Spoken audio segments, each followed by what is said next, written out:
Assalamu alaikum wa rahmatullahi wa barakatuh. Waalaikumsalam. How are you? Waalaikumsalam. I'm good, alhamdulillah. How are you? Alhamdulillah, I'm doing great. Alhamdulillah. Jazakallah for having me on. I should say Jazakallah khairan for accepting my invitation.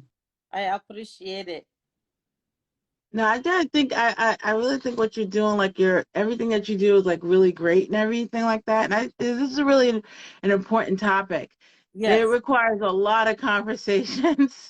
it does, and we need different perspective. And I have seen your page, and I really admire any woman who comes out and try to enlighten and help other women. And sexuality is important and critical part of marital relationship.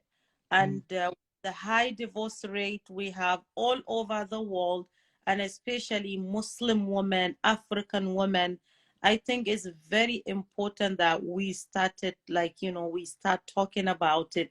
There is no shame in this game because I mean it's and we are here as a result of it. Why are we shy? Well, So it's a long, complex history, and there are a lot of cultural layers to it. Assalamu alaikum, everyone. I'm Layla Abdullah-Poulos.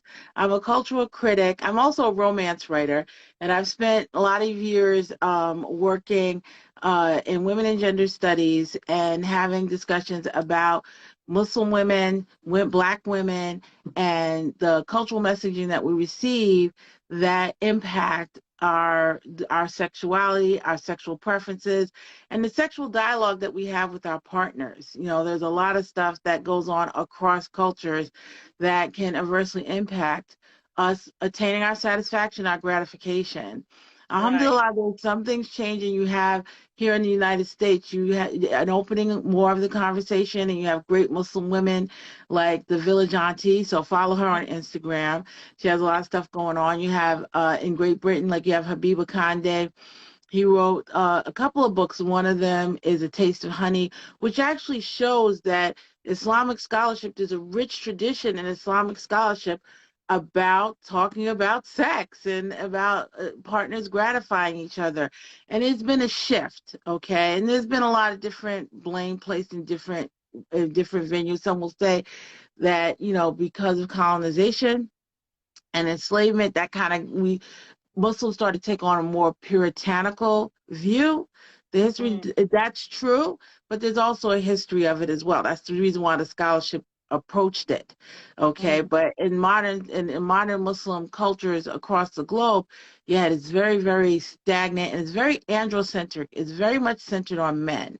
Okay, in the United States, the conversation from the time that you can cognate yourself as a sexual being, as a woman, as a sexual being, you're told by your fellow Muslims, by Islamic scholarship, that you need to focus on satisfying your husband. Yes. Which would be okay if men received messaging that they need to focus on satisfying their wives as opposed to seeking satisfaction. Right. So it ends up being one way kind of thing. I mean, like we comprehend the idea and everything, but it's really very dangerous the way we were raised and the way we are raising our girls. In that is affecting relationship. It's more than relationship. It's affecting the whole mental health of a woman. Like it's suffocating in itself. You to not be able to express yourself and to not be able to take as you are giving. Yeah. Well, despite what the Deen teaches, what Islam teaches, because when you look at the Prophet Muhammad Sallallahu Alaihi Wasallam and his examples, okay, he was a sensual man with his wives. Right. He was loving, he was affectionate, and he was sensual, and he prioritized their sexual gratification, and he encouraged the male Sahaba to do the same with their partners. But there's been a change in that, in many cultures, in many Muslim cultures, there is, sex has been categorized as something dirty, something Sure. that you do not talk about, Don't talk. okay? Makes you And rebellious when you yeah, talk. yeah. But when you don't, when you don't talk about it, then you don't learn about it. And so then when two people come together, they're not competent. They don't have enough information Mm. to be uh, gratifying sexual partners to each other. Okay. Mm.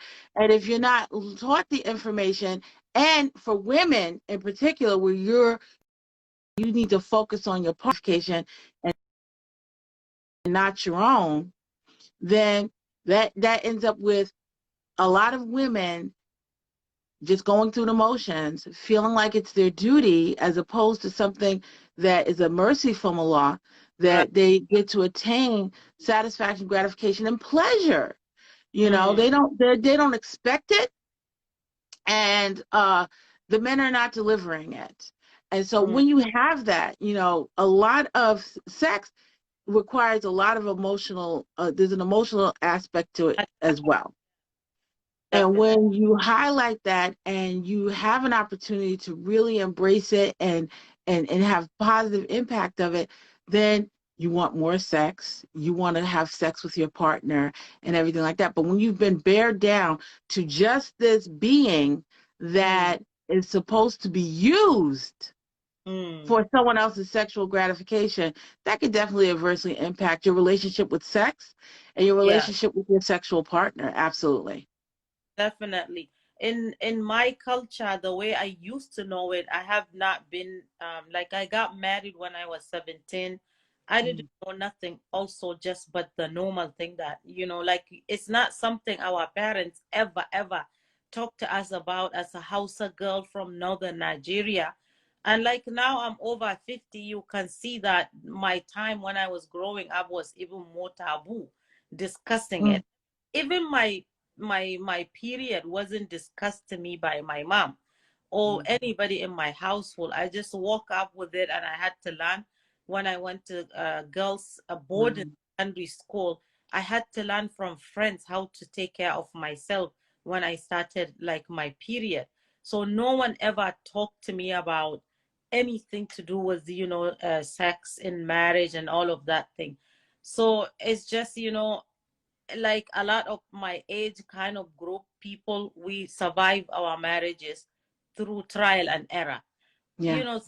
Yeah. Obedience, to Allah subhanahu wa ta'ala. You learn it's a worship. You are patient and you learn this and that, and you survive the relationship.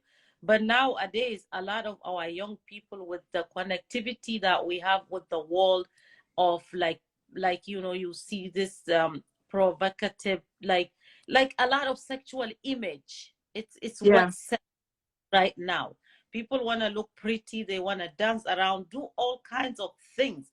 It intrigues and trigger a lot Yeah. of things in your brain, and it made women more inquisitive. They want to know more. So that taming attitude that I was raised with is not working now with my daughter or my children, the women, younger women. When I say Should I my say daughter, that I'm glad that it's not? Can I say that I'm glad that it's not? yeah, oh, yeah, yes, it's not. We're So what? sen- that's because we're sensual human beings. We're Right. sensual beings. Allah knows how He fashioned us. Mm, Okay. mm, And the thing is, when you look Islamically, when He talks about His creation, that's one of the things that He talks about is the fact right. that we're sensual human beings. We our senses are going to be titillated and we're going to be curious about things. And that's fine. And we as Muslims, what we do is that we make the conscious decision that, okay, well, I'm going to channel that so that I'm doing it in a way that is pleasing to my Lord and that makes a Mm, positive impact on my relationship with my Lord. Okay. mm, That's the hidayah right there. So right. it's like Allah knows His creation. He didn't give this to us and then just left us there with nothing. That's not merciful. He's Ar-Rahman. So we have the guidance in every aspect of our life. That's why Islam is a deen. It's not just a religion, it's a Mm, deen because it's all about how you interact with Allah, how you mm, worship Him, And how you interact with each other very much is a part of that, including in the bedroom, Right. including outside of the bedroom. So it's good that, you know, they're that they are in tune with that aspect of themselves. Mm-hmm. Now it becomes our job to have the discussions with them, Right. not to be shy about the discussions. There's so much about the female vagina that scares men in general. Right. Okay. And so what has happened culturally is that that is extended into us being afraid to talk about it, Mm. us not learning about it and about ourselves. And it's very important that we do that. It's very important because we're part, this is part of, we're part of Allah's creation, and that aspect of ourselves is a part of Allah's creation too. And so how is it that we can benefit and get his mercy by knowing more about it, by knowing what it is that we want and how we want to gratify, become gratified or gratify ourselves, and doing it that way in a way that's pleasing to Allah. That's Islamic. That's what we're supposed to be doing, but we don't get it that way. And Mm-hmm. so I'm glad that the younger people are saying, listen, nah, yeah,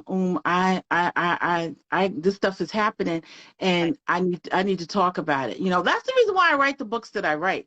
I Mm. don't just write romance just to write romance. I write romance because I want to show those aspects of sensual life. You know, my characters, they have sex in the books, and things happen. You know, all, you know, the conversations occur, all types of things, because it's like this is a part of who we are as human beings and the way that we love each other.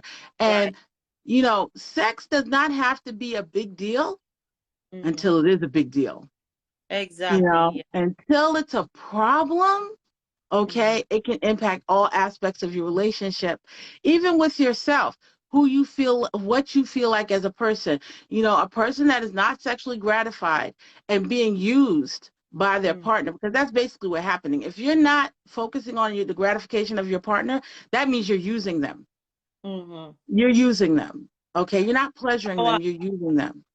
And so right. that sends a message, and that definitely impacts your emotions. So it becomes very, very important to understand your body, to understand what it is that you want, and then to have those conversations with your partner. Okay, that is something that is extremely important to do. You need to be talking about it. If you have a healthy sexual relationship, it involves discussion. You cannot Mm. have a healthy sexual relationship and there be no discussion, you know, and just you're just bumping around into each other in the dark. A problem's going to occur, because it always occurs, because you're talking about two human bodies, and so you need to talk that out and talk that through. You need That's to have the confidence to be like, look, dear, yeah, no, that's not working anymore, or that's never worked. Don't do that again, or I like right. that. Do that, you know. But you need to know your own body in order, and be In comfortable order, with your own body in order to do that. right. And it's the women need to understand that that's really part of the healthy like life, healthy growth, that Allah created you with these things, and it's a part of you. As in as much as you breathe, you want a good air, you inhale it in and out, you eat food that you like, there are some food you don't like. It's the same, with that relationship, the bedroom relationship. But also, just like when you have ingredients that you gather to cook a meal, if you don't know what dish to make and you don't know how to make it, you have to seek in the knowledge how to make it to your satisfaction, to your taste. And if it's someone who has to cook the food for you, you ought to tell them the ingredients and how to mix it. Otherwise, Mhm. you get presented was overly salted, overly sugary, overly spicy, what have you not, kind of Mhm. dish. You won't enjoy it, and you will stay starving. And I'm talking about this in regards to sex, not real food. No, Hypothetical. that's actually a great analogy, because you Yeah, need your partner's not going to know you. right. Okay, they have to get to know you, and the best way to get to know you is through you. Ex- Okay, so by telling them what it is that you like, what it is that you don't like, what it is that you're comfortable with, what it is that you're not comfortable with, and honestly, there could be some real serious things that you have to broach with your partner because of what has happened to you in your life and in your society. I mean, we still have young Muslim women, young Muslimah, that are uh, being subjected to things like circumcision and female genital mutilation, Yeah. which really, really impacts your sexual life and who Mm, you are as a sexual being, and also your reproductive life. So right, it's like you need to have those conversations, because now a lot of your sensual pleasure may be gone. right. Okay, it was taken away from you. Mm, And so your partner needs to know that. And both you and your partner need to learn what it is you can do to heighten the other parts of your sensual pleasure, so that you can achieve your climax and your orgasm, and we do have some great people out there. Like I said, the Village Auntie, you mm, have Heart Women and Girls here in the United States. So it's like we need more of that, more of that, more of that happening, because, yeah, this is what has happened as a result of the fear, mm, okay, the very tractional fear of women's vaginas and women's libidos, mm, and in a lot of Muslim cultures, there is just really this fear of it, because men aren't taught how to satisfy it. So what ended up happening is, like, let's suppress it, let's control it. right, Okay, just like in every other aspect of our life, we need to control this, and right, it ended up with us. So you right. may need to have those serious conversations about that. You may be a survivor of Yeah. sexual abuse. That impacts you as well. You may not even know it, that you Hmm. sexually deprived and abused, and it's because you are culture condition you to that way, and you just have all these issues. You don't even know what's going on with your body, with your mental health, with your system. But you as a woman, I wanted to call the attention of especially the northern women that I have mostly as my followers. There is no too late moment. As long as you are here listening, you can teach your husband how to make your relationship work, how to Hmm. be a receiving and giving equal relationship. You can teach him, you can talk about it. It's no shame in the game. And just because you are a Muslim woman doesn't mean you are crossing your religious boundaries by talking about sex. Like me and my sister Layla sitting here discussing this, is Islamic. We are not doing anything wrong. We are really doing da'wah. We are helping save relationships. This is what we are doing. There is no anything wrong with it. We are two women. We know the women issues, and we are out discussing them publicly, openly, because it needed to be discussed. It's an issue. And the thing with most of our northern women, we are shy by culture. We are shy through religion. We don't discuss it. And we are really like taking away the rahmah that Allah subhanahu wa ta'ala gifted us. So no one should take that rahmah. It's a blessing, it's a gift. And you should entertain it. Don't be shy about it. And I really, sister, want you to discuss about, like, you are a romantic writer in addition. And Yeah. this word romance, it's really I don't know what even language to connect with it. In my side of the society, a lot of women are complaining, saying that men are not romantic. And then and I give you a typical day of a lady. You will wake up, and I have to salute Ariwa woman, Nigerian, northern Nigerian woman. We are really, really upscale. Like, I don't know, we always looking beautiful, always dressing up, smelling good. We do henna. We take so much sexual stimulants to please the man. There is no any sheikh in the world who will come and talk to me about how to teach a Hausa woman how to please a husband. We know that. The day we were born, we were taught how to do that. I'm telling you. But what we don't Mhm. know is how to ask for, how to take care of our own selves, Yeah. how to seek our Well, own. because you weren't, because and it's not just a Muslim thing. Mm.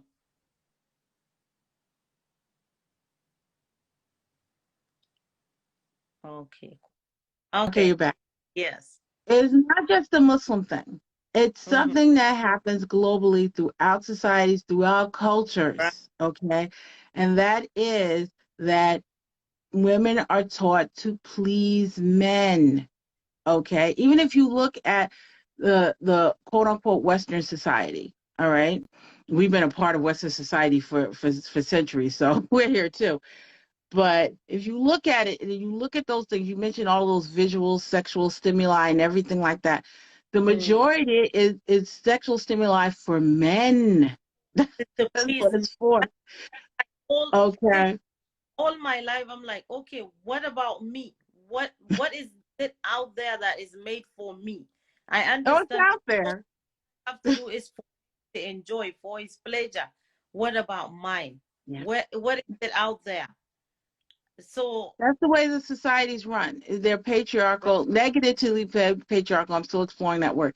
So that's the way society runs. So now we know that, across the board, that we are going to be facing an uphill battle when it comes to our sensual well-being and our sexual well-being. That's for us. right. So just think about what our partners, if I'm talking about, like in a heteronormative relationship, a man and a Uh-huh. woman, a male and a female, our male partners who are taught not to just be totally blinded to it. Not only that, but that female partner was made solely for his pleasure. So there's an added layer to it that's Mm-hmm. happening. So it's like when you think about romance, okay, first of all, it is rooted in Latin, so it's very Eurocentric. It's very Eurocentric in its idea and its global perceived execution, Mm. meaning that a lot of times what we think of as romance are very Eurocentric Western markers of what romance is. And we Yeah. do have an example through the Prophet Muhammad Sallallahu Alaihi Wasallam about romance. Right. Okay, like from an Islamic context, the way that Mm. he was, like he helped around the house. He became interested in the things that he knew that the women that he loved were Mm. interested in. He Mm. listened to them. So there's all kinds of examples of what romance is that Mm. are not indicative of Western society. Yes. So a lot of us like to think of romance as flowers and candy, Yeah. Valentine's Day, remembering your anniversary, all of these things that are very much generated in Western society for Western capitalism, I Right. have to say. Okay, Mm. Valentine's Day is about selling that candy and those flowers and having your partner spend as much money as possible to demonstrate their love for you. Mm. Okay, so we start to think about those things. And when we don't get those things from our partner, then Mhm. we think, well, they don't love us. They're not being romantic. But we need to kind of sit back and think about what we think of as romantic. I Mm. remember one time I was in council with my husband. Been married for 30 years. Yes, we've had councils. Mhm. And so I was like, well, he doesn't even like, why don't he just write me a letter? If he loves me, why doesn't he just write me a letter that Uh-huh. says it? And Uh, so the man, it was a couple, it was a man and a woman Muslim couple that we both respected greatly. uh-huh. And so he just said to me, he was like, "Do you know how hard that is for men to write?" Right. He's like, sis, that's not an easy thing. We don't think about doing it. We only will do it because we're told to do it a lot of times, and we don't know what to say. Yes. All right. So I looked at my husband. He was just like, he said yes. So I had to think about, okay, what is it that I think of? How is it that I want him to demonstrate his love for me? Uh-huh. Okay. Because he's not necessarily going to do it. And in a lot of ways, I realized that I'm talking about my husband specifically, because you got to get to know your partner. To Mhm. him, working 90 hours a week was showing that he loved me. Yes. Making sure that all the bills were paid and everything like that, making sure that I didn't have to go out and work a 40-hour work week so I could, making sure that when my computer broke down, he got me another one. Mm. Like that was his way of expressing his love to me. Mm-hmm. And that, you know, he's not necessarily going to say it every single day Mm-hmm. unless I tell him this is what I need to hear. So Right. a lot of times we expect from men who were in the society not trained, Mm-hmm.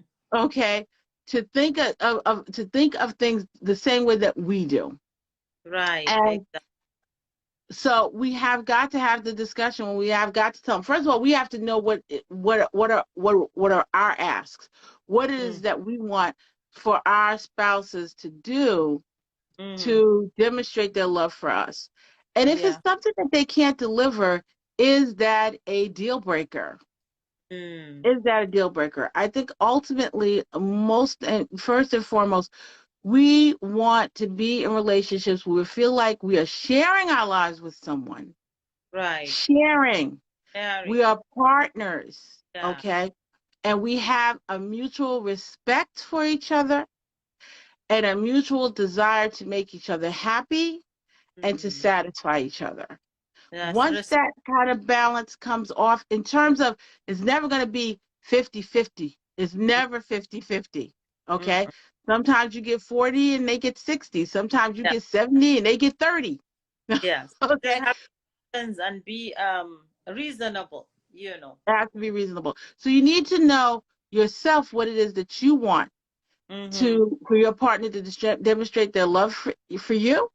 Mm. Okay. And ask them what they want. What they want. Okay.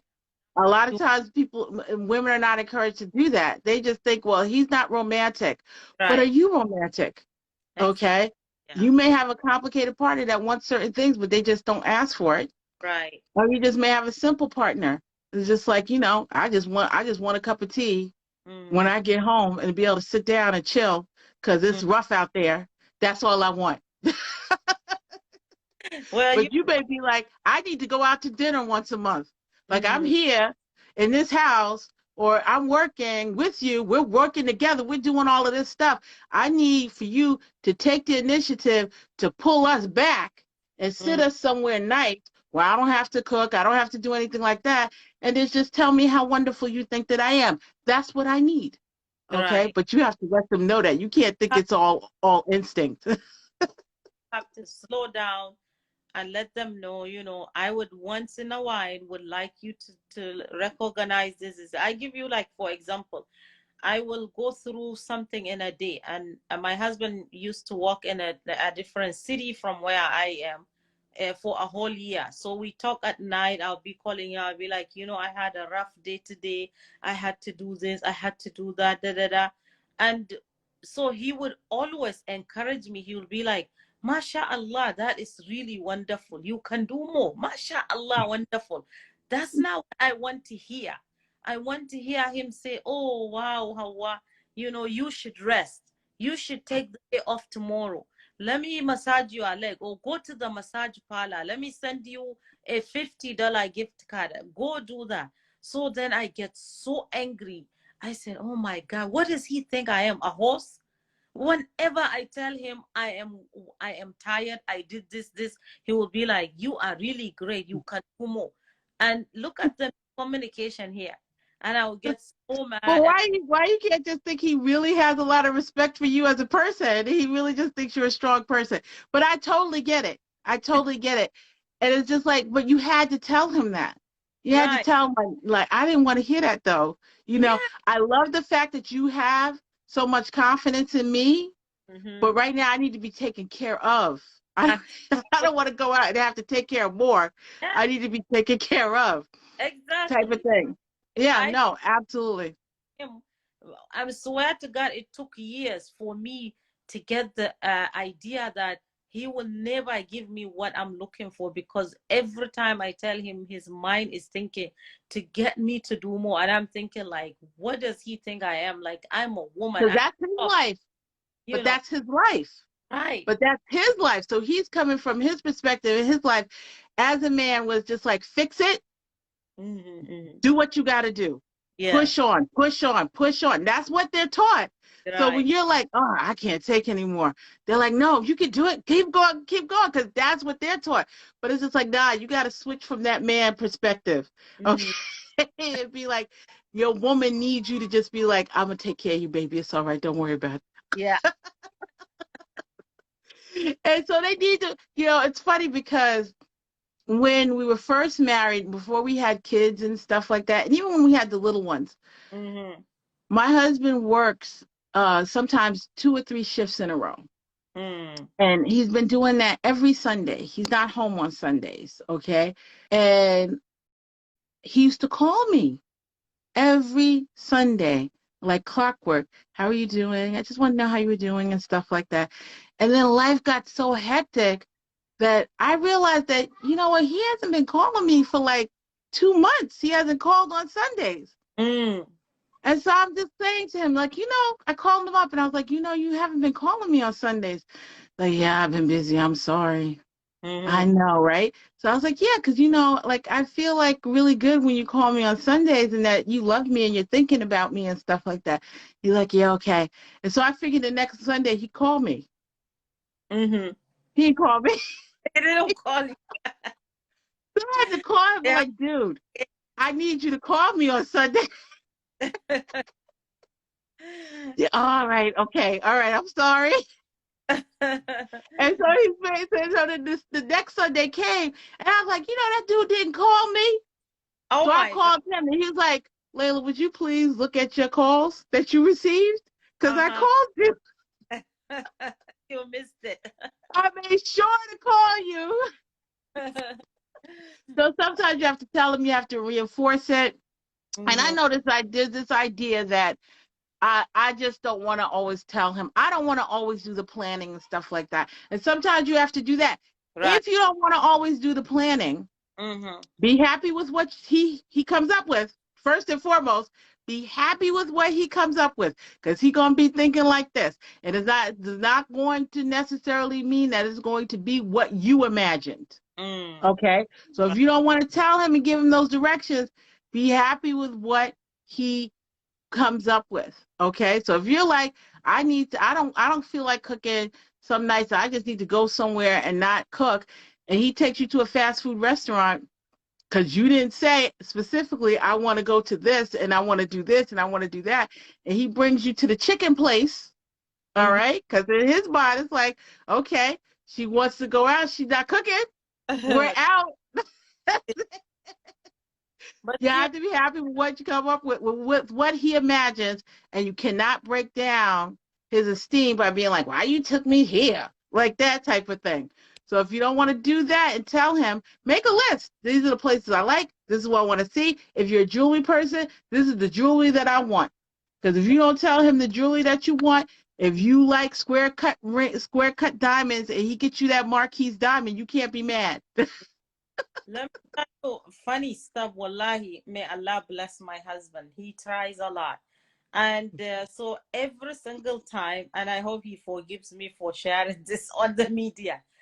It was years ago. Every single time he travels, he will buy me this mug shots from the airport. He didn't even Aw, know what it is for. He just sees that it's cute and it's for like alcohol, the yeah. little, right? And or a t-shirt from this, if it's New York or Connecticut, whatever, a t-shirt from the airport. And I hated the mug shirts, the cups. I have series of them. I'm like, what am I gonna do with this stuff? I get so annoyed. Da, da, da. It took me also years, honestly, to get the right time, the right statement to sit him down and tell him, like, this is what this is for. How about if you do da da da da? And then I got my first set of necklace, bracelet, and earring from the airport. Aw. And I'm like, God, why haven't you talked to him all these years? Why didn't you tell her before? So we women, we really have to kind of not be silent. We have to open our mouth and communicate with these men. They didn't just Yeah. come to us already. And when we get married, we are learning to know each other. They don't know better. And it's like, and we are the mothers, right? There is a reason why God made kids through us. So sometimes, I'm sorry to say this, the husbands need to be taught also how to do things, especially how to take care of you. You have to teach a man what you want. most likely than him learning from you about what, like, you learning what he wants. A lot of times we are right. Unless if they are patient, like, because he doesn't complain as I do. I am the complainer. I don't know if he's patient or if I just always get it right. No, You know? I think he's patient in a lot of ways. Because as a man, you're taught to suck it up. You're Yeah. taught to suck it up and do it. And so a lot, and a lot of men are taught to suppress their emotions. Uh, So those aspects of who they are, they haven't tapped into them for a very, very long time. mm, And so just like they have to learn, you have to learn as well. You mm, need to center him right. sometimes and talk to him. Sometimes it's very simple because again, they have been taught not to tap into that. But Mm, you may find that once they tap into it, yeah, they're like, yeah, you know mm-hmm. what? So they're ready to share more and more with you. That's that intimacy. Right. That's that intimacy that you have with your partner. You learn about what it is that your partner wants. But if you don't tell them, it's not going to happen. If you don't talk to them, it's not going to happen. I told my husband before we got married, when we were courting, Mm. I told him, don't ever buy me gas station or convenience store flowers. Don't do it. I hate them with the passion. I'd Uh-huh. rather one rose from a florist than Mm-hmm. bouquets of supermarket or gas station or convenience store flowers. They just Mm-hmm. really are not my thing. Okay. So he put that in his head. So even now with his boys, he's like, yeah, no, we're not going there for flowers. But But see, whenever I get flowers, I uh-huh. always get the flowers that I want because I had the conversation with him and I told him, okay, Mm, you have to have those same conversations in the bedroom. And that may be a hard thing mm-hmm. because you were taught, both of you were taught, that's not something that you talk about. Mm. Yes. Okay. That's not something that you talk about. And, I've had discussions with many women when they've Mm. asked me, about this, and I'm like, you need to have the conversation. Well, I don't feel that comfortable. Then nothing's going to get fixed if you don't have the conversation. It's going to feel very awkward at first, and the Right. second time, and the third time, and the fourth time. But then you'll start to realize that you become more and more comfortable. But your partner needs to get to that point too.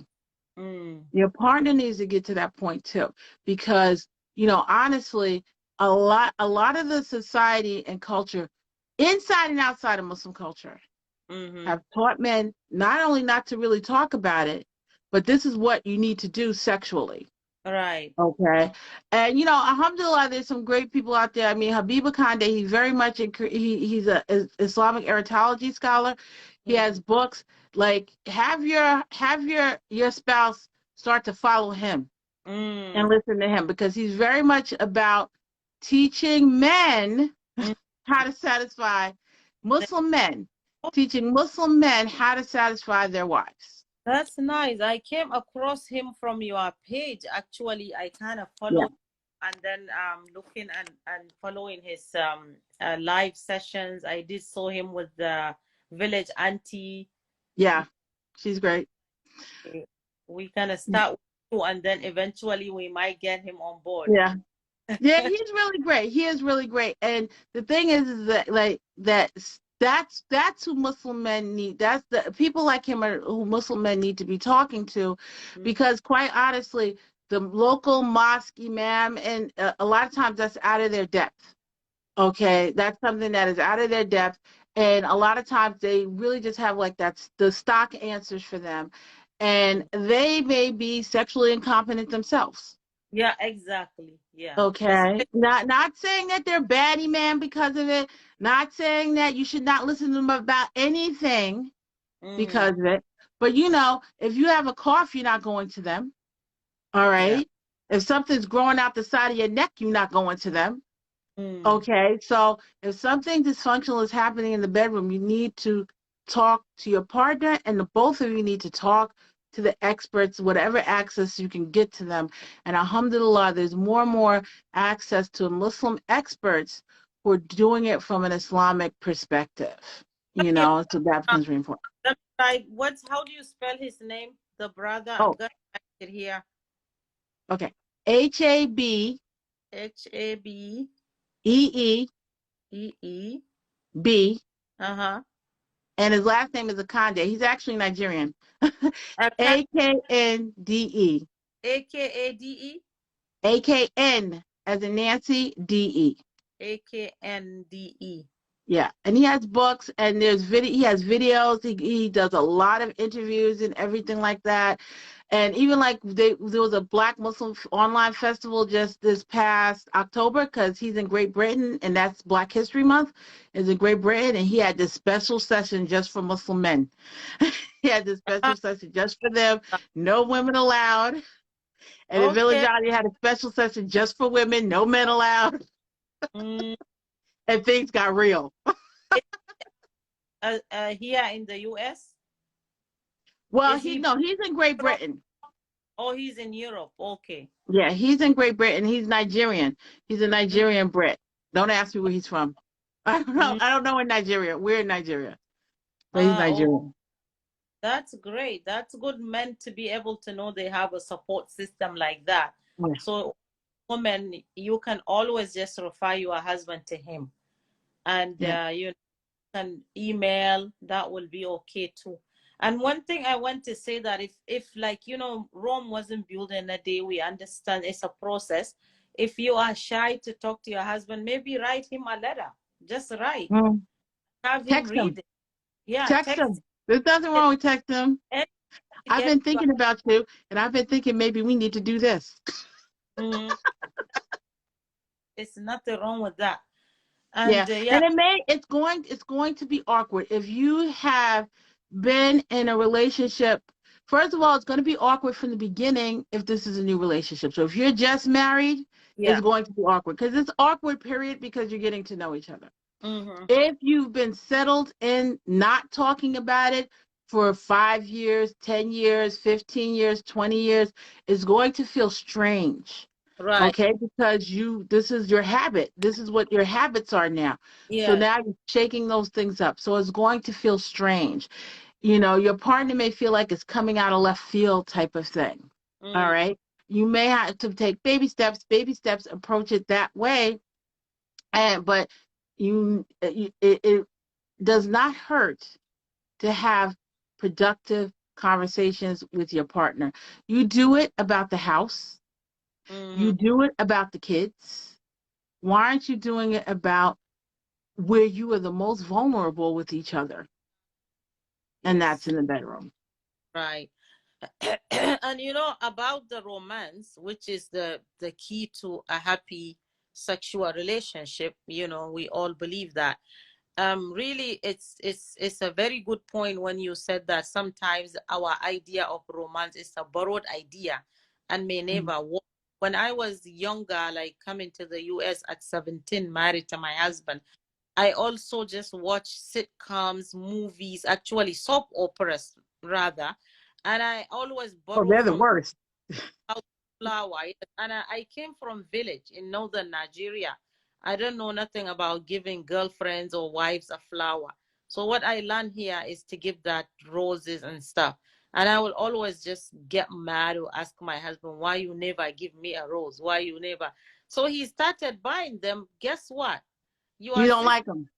I don't even know how to take care of it. I don't know. I did. So how is that romantic?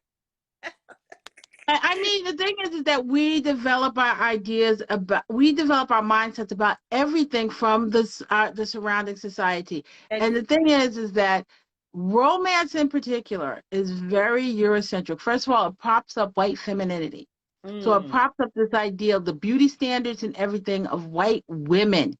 mm, And so it's like you're supposed to think like a white woman would that think in general. And not even all white women think that way, right. but that's the way that you're supposed to think. You want this, you want that. You want champagne. We don't drink alcohol. No, we don't. So we And have so then you'll see a lot of Muslims with the sparkling cider, but I'm like, why even do that? That's not exactly. our thing. Yeah. So it's just like you may not even like flowers, but Yeah. it's in your head because you've watched these things that Exactly. that's what you need to do. Even the idea of manhood, what your man, the way your man should interact with you and everything like that is very much, you're very much influenced. And I know because I write for the industry by, by romance. And this is the reason why I carved out a niche in romance, is because first of all, I wanted, I remember I put on a post, I'm like, because they're like this new Netflix historical romance, and they put black people in it and everything like that. So everyone's into it. I forgot the name of it. Starts with a B. It starts with a B. Oh, okay. Not Greenleaf. And it's just like Bridgerton. Bridgerton. Oh, I okay. haven't watched it. I haven't watched it. I did not. But people are so into it and everything like that. And I'm like, yeah, but it's still propping up the same thing. Yeah, the male character is black, but it's still about a white woman getting some and getting married. And I've read and watched that enough. So I don't want it anymore. I want to write about black women being pursued and cherished, okay, by their love interests. And so that's what I do. I write, that's what I very much write. So the men, they're not always black, okay? But the women are always African American. Whether they're Muslim or not Muslim, they're always African American. And the men are very much want them, and they want to do what they need to do in order to show that they cherish them and they want to love and protect them and not just use them or something like that. So that's what I write. And I include sexual scenes because I think that that is so important, because so much of us don't know about how the good, the bad, the ugly, the funny. Okay, funny stuff happens when you're having sex. Good stuff happens when you're having sex. Bad stuff may happen when you're having sex. So I wanted to address those things in my stories so that when people read them, they not only see themselves. Right. Okay, I want my black Muslims to see themselves in my books. Okay, but also to see those things that can happen, that may happen in interaction. What it is that you want, what it is that you may want, what it is that a man may want, and first and foremost to think about those things, what it is that you want. Right. Okay, and also to be excited. Also to be excited. A lot of sisters have direct messaged me or emailed me, and they're like, I always have to make sure that my husband's going to be home before I read one of your books. Okay, because it's exciting, it's titillating. Okay, I write in a way that tries to tap into the reader's senses, so then they can go and they can seek their own sexual gratification in a halal way. But I'm not responsible for that. That's up to them. They have to do that. Exactly. But that's the reason why I write what I write. So you think if we search through the Sahabas and the prophets and their wives, we will find romantic scenes in their stories? Oh yeah, there's actually I can send you the link. There's an About Islam article about how the Prophet ﷺ was romantic. And the ways they was romantic. So I gave some examples, like when you think about it, even we all know that well, most of us know the hadith where on their wedding night and even after that, okay, Aisha radiallahu anha drank from a glass of milk, right? And so then she handed it to the Prophet sallallahu alaihi wasallam. He turned the glass so that his lips would touch the same spot where her lips were. See, how romantic is that? Tell me that's not just like weak in the knees romantic. This means in the northern Nigeria, my village, like my husband bring him Prada Nono, him just making it like the thing. I don't know in English. Now I'm overwhelmed with this beautiful story about the Prophet and Aisha, and him taking the spoon, drinking from it, and then either feeding me with it or I have to. Oh my God, that's beautiful. Yeah, that's sunnah. That's sunnah. Okay. Exactly, and you get double reward. Yeah. And he became interested in whatever they were interested in. Okay. I mean, when you think about it, even after, there was jewelry of Khadija's that he kept. Okay, after she died. Very romantic man. Yeah. Very romantic man. And and they talked about sex. I mean, the well-known hadith about the woman who came to him and was like, my husband is not satisfying me. He's Yeah. not satisfying me. So she taught he had those discussions. Aisha told people about different things that they did together, type of thing. I mean, even when you go back to where like they raced each other. Yes. Okay. Like Right. there's all these layers of romance. Just they don't have that Western European contextual overlay. Now, it would be great if we took these examples of the Prophet and we enriched Muslim culture so that the whole idea of making each other happy, Mm-hmm. doing these little things, because that's what a lot of women need. You need those little reminders, because that's really what romance is. Are little reminders that you are loved Mm-hmm. and cherished. Right. That's what you need. So it's explore outside of those very typical Western markers Uh-huh. and see what it is that you want. And look at our Islamic tradition because it is very much there. And embrace those things and Mm-hmm. embrace the exploration in an Islamic context of how it is that I can make my partner feel loved and cherished and Right. how my partner can make me feel Mm-hmm. loved and cherished. That's what romance is. Exactly. We really it's have to be mindful of the way we are misinterpreting and borrowing from cultures that may not necessarily benefit us and rather maybe make us more confused. Yeah, and broke. Yeah, And broke. yeah, Like quite honestly. it costs a lot of money to. A lot of this stuff is about buying stuff. Yes. A lot of this stuff is about buying stuff when that's not really what romance is. Mm-hmm. That could be a part of it, but it's not necessarily so. I still remember, like, one of the things I do love is William Shakespeare. He's like one of the white Europeans, as racist and Orientalist as Yes. he was. But I do. I had to read a lot of Shakespeare in college. Mm-hmm. And so one day, my husband, he was walking around the neighborhood near his job, and he came across a garage sale, all right, a yard sale. And he Mm-hmm. saw this big, thick book, The Complete Works of William Shakespeare. And he Mm-hmm. brought it home to me. And that Mm-hmm. sent a message, like he knew what I liked, okay? Yes. And when he saw that, he thought of me. A lot of times, he will end up watching stuff just because Mm-hmm. he knows I'm watching it at the same time. Oh. Like that. Um, I will often look at books and be like, "Ah, yeah, that's his. That's his kind of thing. That's the book that he would really love," and I get that for him. Okay, Mm-hmm. because it doesn't have to be those things that the dominant culture has told you is Mm-hmm. romantic.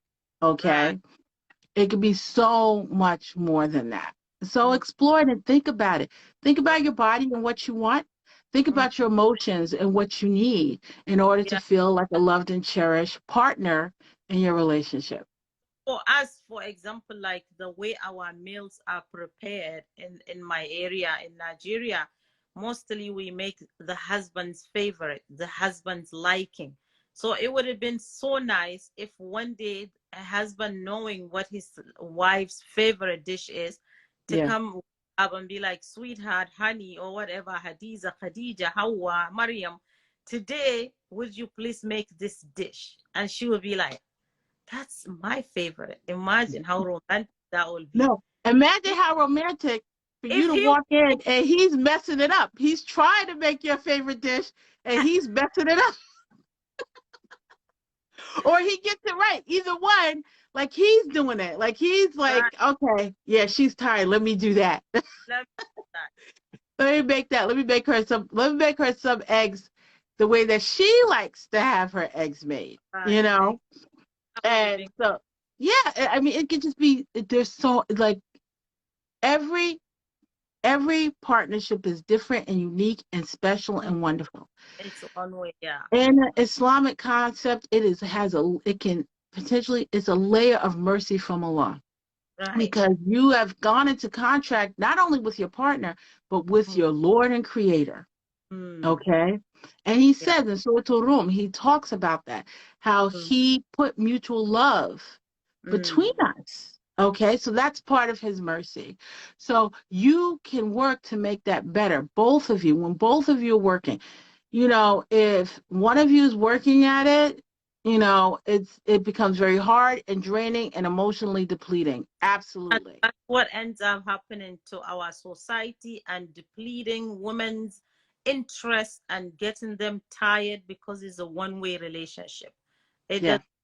does, sisters, you cannot deny the rahmah of Allah upon you.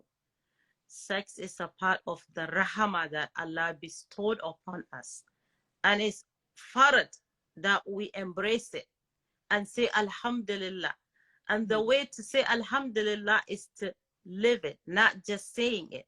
Living Yeah. Alhamdulillah in that context is you enjoying the pleasures that Allah has given. It Yep. says, of the pleasures would you deny? Yeah. When you deny that, that is the pleasure you are denying from God.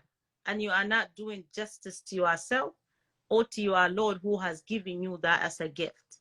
Don't deny the pleasure of Allah for a mankind. Embrace it and live it out because it's Yeah. what you have is what you have. Yeah. So I want my sisters to hear that. And Allah created you. Mm, Okay. And he loves his creation. right. So you love it too. Exactly. You love it too. Yeah. So Alhamdulillah, this is really wonderful session. Yeah. It's my pleasure meeting you, sister. I hope we see Yes. each other. I miss the conventions because of coronavirus.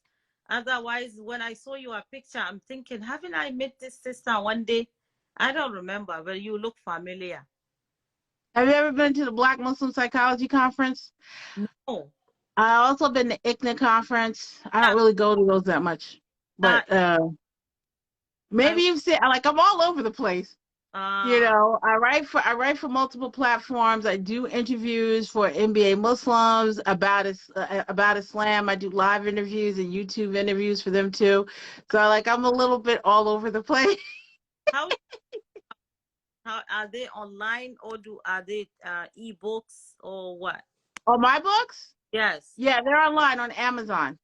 Okay. They're online on Amazon and they're Kindle Unlimited. So if you have a Kindle Unlimited subscription, you can read them for free.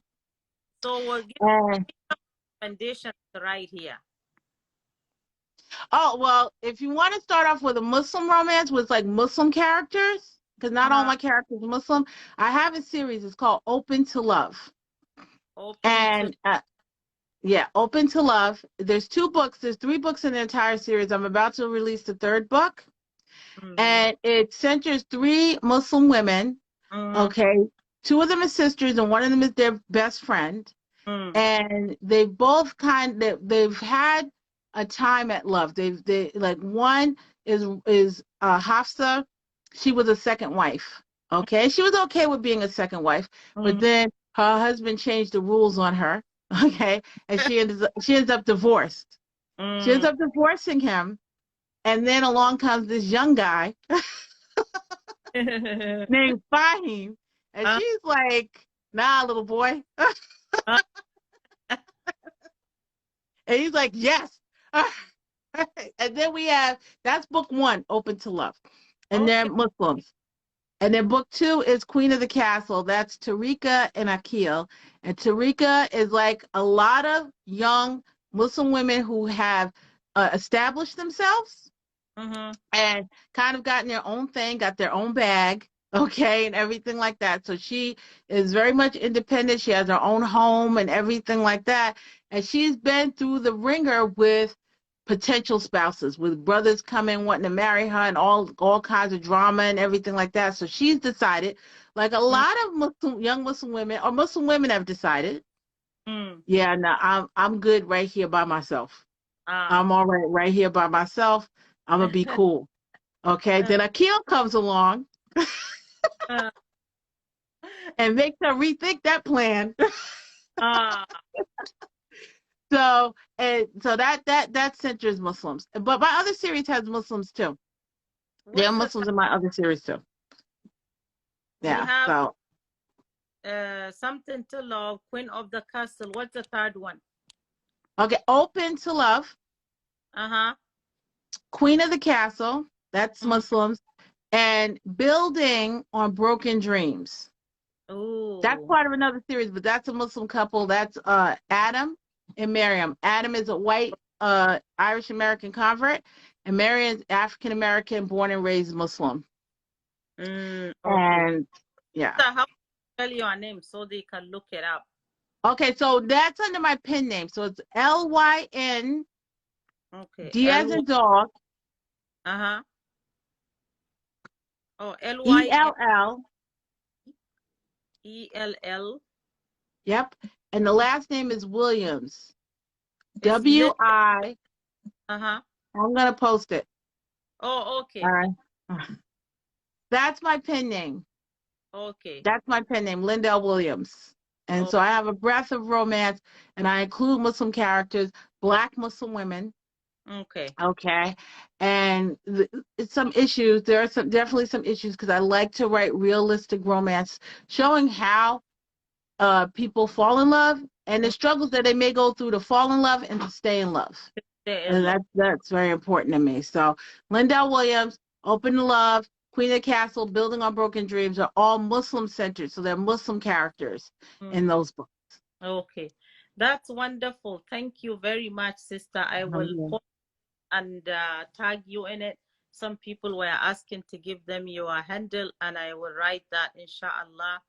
I look Yeah. forward to having more conversations. I would have loved to talk about the multiple marriage and romantic relationships, but that might be part two, inshallah, in the future. Yes, y'all come back. I'll be Yes, happy to. thank you very much. We appreciate. Inshallah. Everyone have a great Sunday, inshallah. I hope you Thank you. guys enjoy my books. And Yeah, remember, nothing hurts in having a positive conversation with your partner. exactly. Yeah. Thank you, sister. Assalamu alaikum. Assalamu alaikum.